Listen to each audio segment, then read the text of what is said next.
Vamos em frente, um outro destaque agora. O presidente candidato à reeleição, Jair Bolsonaro, lançou um vídeo se desculpando pelo seu modo de se posicionar em relação a alguns temas e de se comunicar.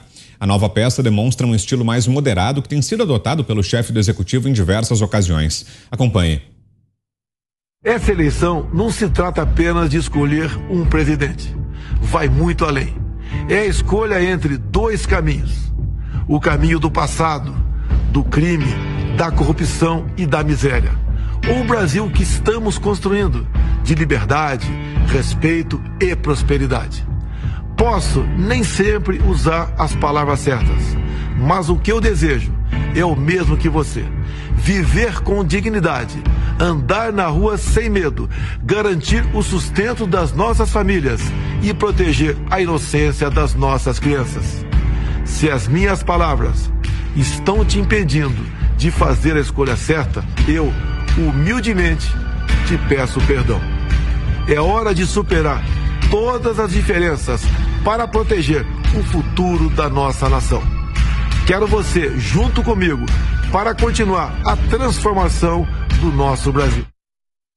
O vídeo foi divulgado nesta quarta-feira e circula nas redes sociais. Por hora, a peça não deve aparecer na televisão nem no rádio.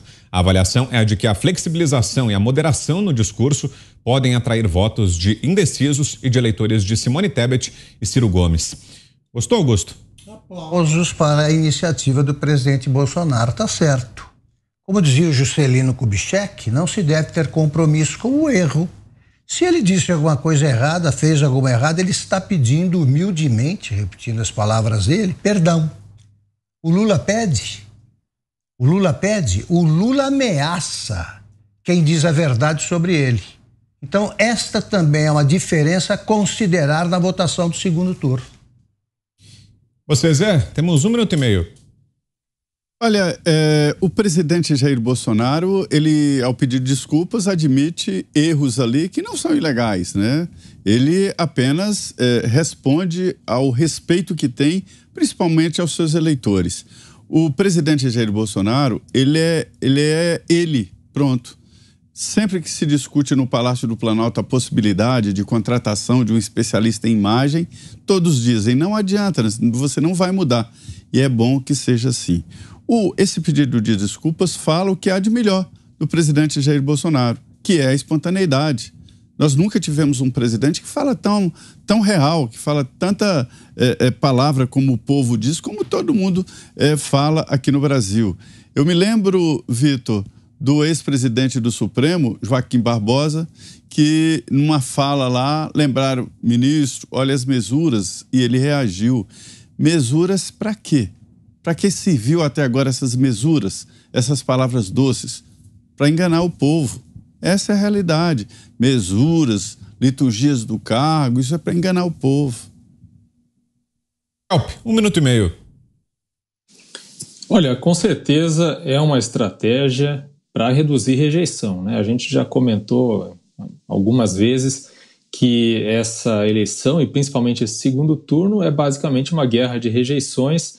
Aquele que tem a maior rejeição, provavelmente, é potencialmente, o que vai ter menos votos no segundo turno, né? E ambos têm rejeições muito altas, né? Eles agora precisam estender os braços para os indecisos, para aqueles que votaram na terceira via, ou para Simone Tebet e para o Ciro Gomes, e para aqueles que se abstiveram, que resolveram votar nulo, ou que ainda pretendem votar nulo, porque não vislumbram em nenhum dos dois candidatos a moderação que eles gostariam de ver. Então, é óbvio que Lula teve uma estratégia de moderação. Ele achava que, tendo Alckmin na chapa dele, isso já estaria garantido. O presidente Jair Bolsonaro agora tem esse novo vídeo, né, em que destoa bastante do tom com que ele sempre falou, principalmente quando está aí no cercadinho, falando com seus apoiadores, ou mesmo em palanque, né? A questão toda, e o meia-culpa é bom, e fazer autocrítica é sempre bom, é sempre louvável. A questão é saber se isso se mantém até depois das eleições, né? Porque um presidente tem que governar para todos, não atacar um lado ou outro da população depois, né, enquanto está no cargo, né?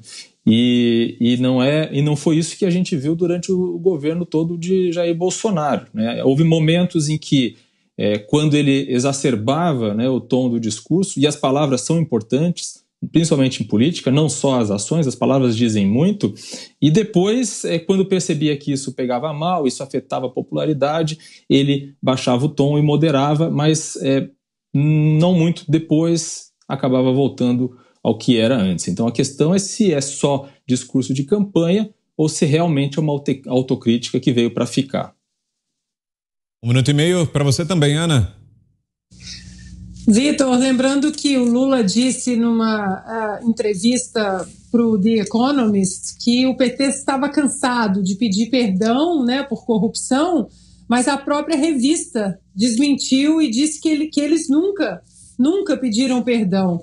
Eu estava vendo um vídeo do Ciro Gomes ontem, e o Ciro Gomes dizendo que todas as cabeças do PT estão metidas em maracutaia. Ele usou uma palavra assim, todas elas, né? E, no entanto, não existe sequer esse meia-culpa, o partido vai mudar.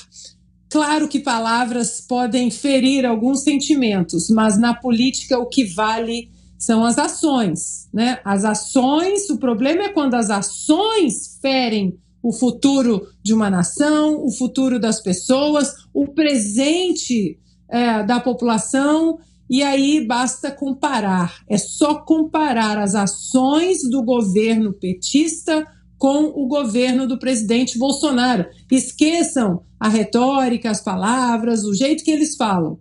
Coloquem no papel as ações de um governo e as ações de outro, a economia.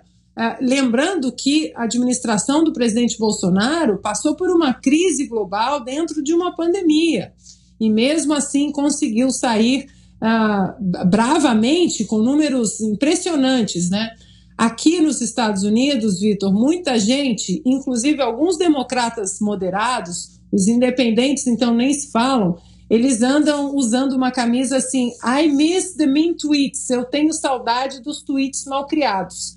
Exatamente aí uma referência ao ex-presidente Donald Trump, porque com os tweets mal criados dele, o país ia muito bem, obrigado. E agora tivemos hoje mais um número inflacionário, aí 8,2%, mais um número complicado para os democratas, para os americanos. Entramos aqui numa recessão histórica, números perigosíssimos, né? Uma inflação aí nunca vista nos últimos 40 anos, e o Brasil aí decolando, ministro Paulo Guedes segurando com rédeas técnicas, rédeas firmes o nosso lado econômico. Portanto, compare, se as palavras incomodam e o presidente foi muito humilde de pedir desculpas pelas palavras, olhem as ações do presidente e olhem as ações do ex-presidiário. Comparem as ações.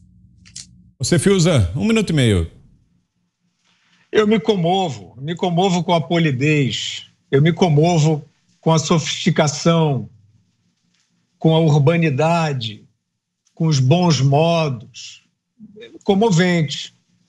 Fernando Henrique Cardoso, Armínio Fraga, Pedro Malan, Pércio Arida, pessoas educadíssimas, inclusive que eu aprendi a admirar pelo que fizeram, pelo país.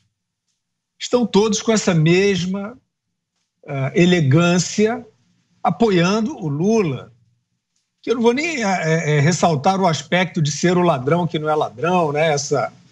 Essa figura. Eles são, enfim, simpatizantes aí do Geraldo Alckmin, aquele que disse que o Lula queria voltar ao palácio para retomar a cena do crime. E agora não, agora é uma outra coisa. Então, o que se passa? Nós temos a fina flor da intelectualidade, dos bons modos, do rebuscamento, né? Da civilidade, traindo a população na cara dura. Não só pelo que o Lula fez no verão passado, pelo que o Lula faz hoje. Ele diz que vai acabar com o teto de gastos. O teto de gastos é um dos princípios da responsabilidade fiscal que foi implantada por esses que eu citei, educadíssimos. Educadíssimos. E olha, não tem nenhuma ironia. A educação é muito bom, mas como disse o Zé Maria, a mesura para enganar trouxa não dá. Então, estes estão desmoralizando a educação.